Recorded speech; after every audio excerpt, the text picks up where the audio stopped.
Good morning. Welcome to the reception graduation, not the graduation, reception transition event. We've got some parents in school, we've got some parents watching online.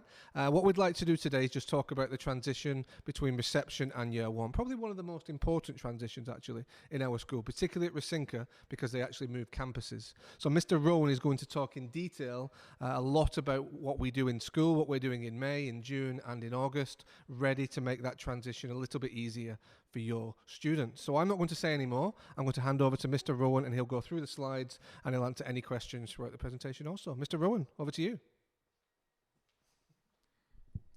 Thank you very much, Mr. Charlton. Just for those of you who don't know me, I'm Mr. Colin Rowan. I've been here 8 years and assistant head for 5 years. So I've also been in lower primary for a few years now and assisting with the reception to year one transition the last few years. So we look at today's aims, and obviously we want to create those homeschool links. We've been very, very lucky to look at get parents back into school and ensure that we improve on what's happened over the last few years, of course. To explain the differences between EYFS and primary and the similarities, of course, which there are many. Answer any of your questions, and there will be an opportunity at the end, but if you would like to ask a question throughout the presentation, please do. To talk about how we can support home learning. There will be, I will explain home learning in detail, but you may have some questions about what we do and what's expected. And to discuss how we're supporting the students to transition from reception to year one. We have plans in place already, and we'll talk about those in detail. So the main questions we get asked are about home learning, assessment, and lunches. And there's a lot of differences within those from reception to year one. So I will talk about those. Lunches is something that we can look at quite easily. It's very, very similar. The only thing is that the children take their own tray at lunchtime and they get to choose their food in that sense. Whereas now in reception and EYFS, the tray is given to them. They choose their foods or they ask for what foods they want, but it's a bit more independent in year one. They get to look at the different trays of food and pick what they want. And of course, we encourage that, which I'll talk about a little bit later. So the things that we continue from reception, you can see some pictures here, but the one on the bottom right is probably the most academic one, and it's the one that continues. And if I'm totally honest, it's one of the most important, but it is phonics and those phonics lessons. We need to make sure we do them at certain times of the day. So we have timetable lessons where phonics happens. They link to the spellings that go out each week, and the children will have different phase spellings each week based on phonics, and those are taught in school. You'll see things like continuous provision, which is up in the top center, where that's an area for children to go and explore on a topic that they can choose if they're finished a certain topic or finished an activity. You can see all the different resources. We want to make our learning as hands-on as possible. We want to ensure that the traditional learning of maybe 20, 30 years ago is gone. We give our children opportunities to explore with lots of different resources. So that's especially apparent in subjects like maths, but also in every other subject as well. What will be new for your child? So I'll go through the list here. The top one, IMPS, which are individual music lessons, and that's a choice. You can choose your children to maybe take on a certain subject, certain instrument or singing, and those children are taken out for 25-minute sessions with our music teachers at different points of the week. They also get taken out at different times each week so they don't miss the same lesson each week, and that's very, very important. Something new is Golden Time, which is a way we celebrate children's excellent behavior throughout the week, and 30 minutes they get to choose an activity that they can do on a Friday, and that's seen as a celebration. It's seen as positive reinforcement of them behaving very, very well throughout the week. And of course, if they're maybe misbehaving, they might lose 5 minutes of Golden Time after, numerous warnings and explaining if they are misbehaving in any way. There's lots and lots of competitions that we have. So we have different competitions linked to Maths Day, STEAM Week, Art Week, even external Nord Anglia competitions, which can be very, very good. So that's quite new for the children. We have success skills. So each month we have a success skill of the month. And these are the soft skills, things like resilience, creativity. We have one for each month where we celebrate that. We make sure that the children understand what they are, and we ensure that they are taught in lessons and the children understand how how to use them, how to celebrate them, how to develop those sort of skills to make sure that they're positive learners. I mentioned the canteen already. Again, the hot food is prepared just like EYFS. The main difference is the children are a bit more independent about it. They get to choose what they want. They carry their own tray. They bring their water bottle themselves. It's quite straightforward. They get to move around the campus, and we're a little bit more flexible, but the assistant teacher will take the children around the campus. Sometimes, if they're in the cloakroom, they'll have to walk back themselves. But again, that's all encouraging that independence, and it's brilliant to see. Library, probably the best room in the school. Lots and lots of books in the library. They get to take a library book of their choice each week. They take it home. Of course, if the book takes maybe 2 or 3 weeks for them to finish, doesn't really happen in year one, but if it does, they can hold on to it for an extra week. As well as the library book, they do get the leveled home reader, which is more linked to their level. But with the library, we do encourage a bit more of a free choice. Of course, if a year one student takes an enormous encyclopedia or something that's not really appropriate, we will encourage them to take something that is possible to read. And then the curriculum, which I'm going to talk about as well, the curriculum changes. So there's quite a few new things, but we want to make sure that it's not that daunting for your children.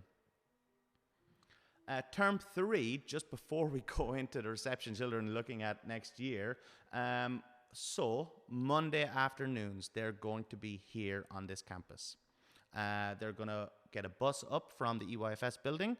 They'll do 2 lessons with Mrs. Culver, and they'll do 1 music lesson actually with Miss Fountain. So they get the specialist lesson here, plus they get the lessons with the year 1 teacher. And that's seen as a great way for them to get used to the building, to get to know different people, and really help that transition. So that's Monday afternoons. And the children will be picked up from this campus at about 3:15 to 3:20. I think 3:20 I said.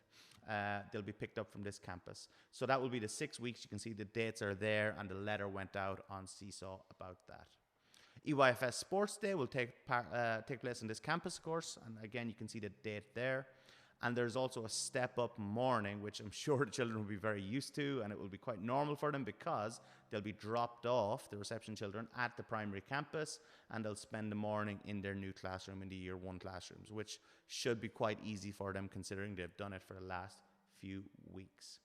And swimming, of course, we're very, very lucky to get back to swimming. Reception children will be swimming on Thursday mornings. Mr. Charlton, Mr. Etheridge, and some other members of the team will be supporting that. So we're very, very excited to offer that again. It's probably one of the best things we do at the school, if I'm honest. Getting reception children in. We've done it in the 8 years that I've been here, and it's been a big success, and we're delighted to be able to offer that. At this point, are there any questions, or shall I move on? For the moment. Cool. Thank you very much. So I mentioned the curriculum. Again, there are some differences. You can have a look at the different subjects that we do. I won't go into massive detail about them. Some continue, things like maths and English. Some are a little bit different. They will do standalone science lessons where there will be experiments, investigations. They will do computing lessons. So that might be on an iPad or it'll be on a laptop, and they will be learning coding from year 1, which is very, very impressive. We do have art lessons, and PSHE is all about learning, how to interact with each other, how to be polite people, learning those skills about becoming good people, basically. And you can see, again, we have our curriculum map, which you've received in reception. But again, there are a few slightly different subjects. We do have the specialist lessons, and they continue. So they will know the specialist teachers. It will just be in a different building. There's an example of the timetable, very similar to reception. English maths lessons will be in the morning in general, and then the more hands-on creative lessons, such as IC and science, will be in afternoons in general. So you can see there, lots and lots of opportunities, 5 English a week, plus lots of guided reading, English skills, we have science and IC, and specialist lessons, generally 1 a day, generally. So that's an example timetable. Of course, that will change slightly for next year. Home learning, a really, really big one to look at. We get a lot of questions about home learning, but I've put this here so that it will explain it a little bit better, hopefully. But we have expected versus optional. So we do expect the children to do spellings each week, and there is normally a little fun activity. It could be writing sentences, or it could be a little game to play with your spellings. So that's expected. We want the children to do that. It's an important skill that they can do. Again, the maths homework, we expect them to do it. We don't want our children spending an hour every evening doing homework. That is the worst possible thing, because the children are a little bit tired, but we do expect a little bit of home learning in the evening, a little bit of reading and so on. It's very, very important to consolidate that. But again, we've got project-based home learning, which I'll talk about. That one's a strange one because it's expected versus optional, which I'm going to talk about in a little bit sooner. We've got reading. We expect the children to read each evening, which they're doing in reception, and we hope that continues. For Russian, it's natives only will receive home learning. And then we have competitions and global campus are optional. So sometimes on Seesaw, you'll see a certain competition, you'll see an activity that they can engage with if they're interested. It is completely optional. Again, the competitions might be linked to Art Week or Science Week or Maths Day. And again, you'll see that on Seesaw. I mentioned project-based home learning. This is what it looks like. You'll get this at the start of each term, and the children you can look at it with your children, and you get to pick, and the children can pick what they would like to do. They don't have to do everything, and probably I would encourage them not to do everything, but if they have a real interest in one of the activities or a few of the activities, they can do them and bring them into their teacher. So you can see what they have here. Create a poem about a local hero, because that links to a topic that they're doing in IC.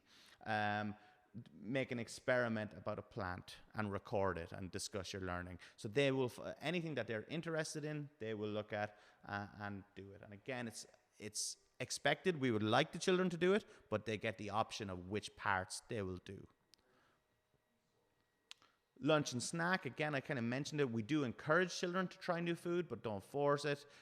We have bonus beans, so when they do try colorful plates and try different vegetables, we'll give them bonus beans. If they're being polite with their knife and fork, we give them bonus beans, and they go as part of the house point competition, where the house will get a reward at the end of the term if their house is winning the bonus beans competition.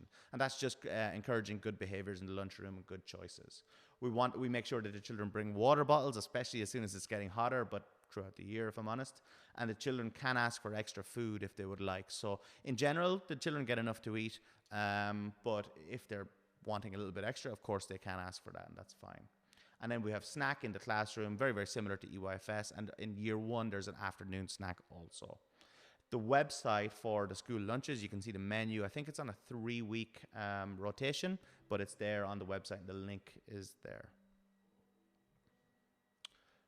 Promoting positive behavior, which I've talked about. The rules will be created with the class teacher at the start of the year. Lots and lots of positive language.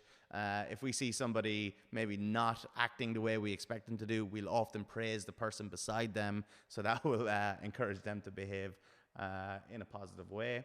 We've house points, which children love, and the house points are for excellent achievement, something that they've answered really well, or effort, of course, if they're trying really, really well, and it really encourages the children. For every 25 house points the children get, they get a certificate, and those are given out in assembly.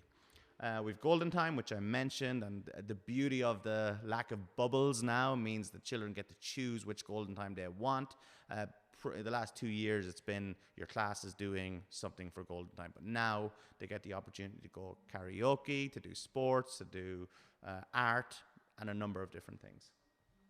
We have the golden book, where if we see the children showing positive behavior around the school, being polite, being friendly, we add them to the golden book and talk about that at assembly each week. Star of the week, I'm sure you know about that, but that's for somebody who's stepped up during that week. And they'll be star of the week, and they get to lead the line throughout the week. And we also have success skills champion, which I mentioned. Success skills, if they've shown that skill throughout the week, they get to be success skills champion. They get a really cool badge, which is very lovely also. Lots and lots of things here to go through. I've mentioned some of these already, but just if you look at the bottom few, we've got our student council. There will be somebody that will be elected to student council next year. Bubble time is a very, very important one. So especially with our younger children, sometimes they're a little bit shy to maybe share how they're feeling about something. It could be a positive feeling. it could be a negative feeling. And bubble time is an opportunity for them to move their name into a bubble, and the teacher will find an opportunity to speak to them about that later on in the day, or maybe even at that time. And it's just another way we can improve the communication with children. Not every child wants to put up their hand and tell their teacher how they're feeling or what they think about something. So it gives them an opportunity to communicate with their teacher. We have emoji charts as well, which is another thing where they get to put their name to show how they're feeling at a certain time. Again, if maybe they're feeling a bit sad about something or angry about something, they can show the teacher that, and the teacher can react to that. So most of those we've talked about. Assessment. Again, it's going to change. It is from reception to year one. We do have half-termly mathematics assessments. We do have half-termly big writes where the children get an opportunity to write independently. And we do have other assessments, especially external assessments at the end of the year, which the year one students are doing in the next 2 weeks. So we do have some assessments that the children do. We're careful that we don't over-test. We don't want to have every week there's a test because it becomes too much for the children, but we have selected times where we test, and then we reflect on those tests and see where we can support the children, what areas of the school we need to look at, what areas of certain classes, and then even down to the individual child, we reflect on those assessments. We then report those to you, and we give achievement and effort grades, which you can see with the stars, and it's pretty much explained on the slide there. So assessment is done, and that will be quite new for the children, but it's something that is something that we use and is definitely for the benefit of the children. Are there any questions at the moment, or all good? During the lunch hours, they will be sharing the food court with the seniors? Yes, so during the lunch hours, we will timetable it so year one students will be with other younger year groups. So it will be probably, this year, for example, it's year one and year three are out of playtime together, and at break time it's year 1, 2, and 3. So break time in the morning is year 1, 2, and 3, and then lunchtime playing outside is year 1 and 3. That's just the way the timetable works. We've decided it's not the best idea if year 1 and year 6 children are out playing together just because of the size differences. And luckily we've been able to adapt the timetable to make it work like that. Obviously during COVID times it was just year groups out at certain times, but now it is nice to see year 1 and 3 out together, year 2 and 4 out together, because they do get to interact with other children. Sometimes they play with other children from other groups, year groups. Yeah, of course. They'll be supported during the initial period by the teachers The- during taking lunch, just to make them understand. So during playtimes, the teachers are always present. So down the lunchroom, the teachers are present, and certainly in the first 4 to 5 weeks, that all class teachers will be down, supporting with the trays, taking them to the cloakroom, taking them to the playground. But after a while, it becomes very independent and so on. Cool. Thank you. So how can you support your child at home? I think it's important to talk about activities. I always like to say, what was the best thing you did today? What was your favorite subject today? Was there anything you didn't like today? And give the opportunities to talk to your children about the things that they do. Look for opportunities to speak English as well as speaking the mother tongue. Of course, we're very proud of the multinational parents and community that we have at ISM. English is our shared language, but we all, of course, want to ensure that the mother tongue is spoken as well. Support your children with home learning projects. Some of it can be independent. We generally try to make sure that they're accessible independently. Of course, if you want to support them, that's absolutely fine. You can talk to them about it. You can ask them questions about the home learning. But in general, they should be able to do the majority of it independently. Reading, very, very important. That's been reinforced in reception this year. It will continue next year. We would love the children to spend a little bit of time after school reading. Reading aloud is very important to an adult. Reading to themselves as well is very, very important also. And the big one, we want our children to be really happy. We want them to be comfortable. We want to give them a break. So let them have opportunities to play play with their friends, play with themselves. It's all important for the development of the children, that they have that opportunity to relax, to enjoy themselves, because they're going to be working pretty hard during the school day. So play is very important at playtimes in school, but also after school. Some of the questions we've had in advance, people have asked about maths and how we do it. We do revisit topics regularly. So for example, if the children are looking at time or fractions, they're not just going to look at it once a year. It's very, very important that we go back to it at different points in the year. However, number is done pretty much every week. So that's adding, subtracting, but just in a variety of ways. It will be done as a problem solving, it will be done as reasoning, but initially it will be just ensuring that they know how to add and subtract in a variety of ways. Of course, there are lots and lots of different topics with shape, fractions, time, measure, and they will be revisited regularly. And again, reading books, just like reception, the teachers will share with you which days the reading books will be changed and when you expect to get those. So there's a library book plus the home readers as well, which are leveled. At this point, if you have any questions, please feel free to ask. I might repeat the question for you, so our recording has it. All good? Because reading is one topic, like in the house, how to encourage. Because what happens is they generally, when I open the book, they start looking at the pictures, explaining, but making them read, but they're not all interested in reading. They're just trying to like. Sometimes, so we've had a question about reading, just for the recording. It's sometimes asking questions about what's going on in the picture is a good way to develop comprehension skills. So the pictures can be a very, very useful resource for the children to get interested in reading. It's the first thing that's going to jump out at them, and the first thing that's going to interest them is the actual pictures in a reading book. And often you can develop comprehension skills by asking questions about what is happening in a picture. So what is this boy doing? Why do you think he's doing this? Why is he feeling this way?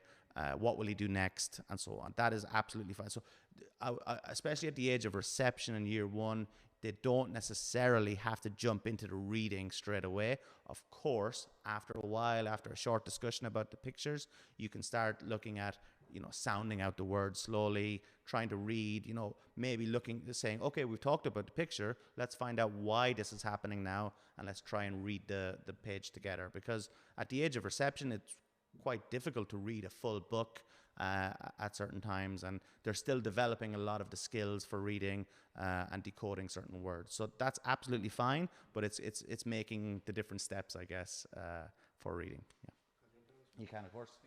Thank you, Mr. Rowan. I'll just add to that, actually, if that's okay. I've had a child who's gone through reception to year 1, to year 2, and so on to year 3. So following on from what Mr. Rowan said, everything is absolutely fantastic what he just said. But also from a parent point of view, I would model the reading myself. So some nights I would read the story. So even now, my son is in year 4, and of course he's reading much more difficult text. But we try this, I read a page, you read a page. So you're still modeling that reading.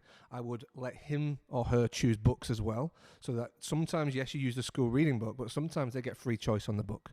So you create that love and that passion of reading. So I think creating the love and the passion and the enjoyment, the parent modeling it, and actually having a routine when you do this is all very important. So my son will read every night before bed without fail. And I do that with him, or my wife does that with him as well. So I think create the routine, model the reading, and actually create a love of reading by having more free choice. If you get all that right, then actually hopefully then they'll start to want to read themselves and have a range of texts, not just fiction and stories, but have some non-fiction. If they've got a passion for toys or cars or planets or space, let them learn about that and read about that as well. So there's quite a lot you can do with the reading, but parents should be involved. And even if you do, as Mr. Rowan said, the mother tongue is also very important.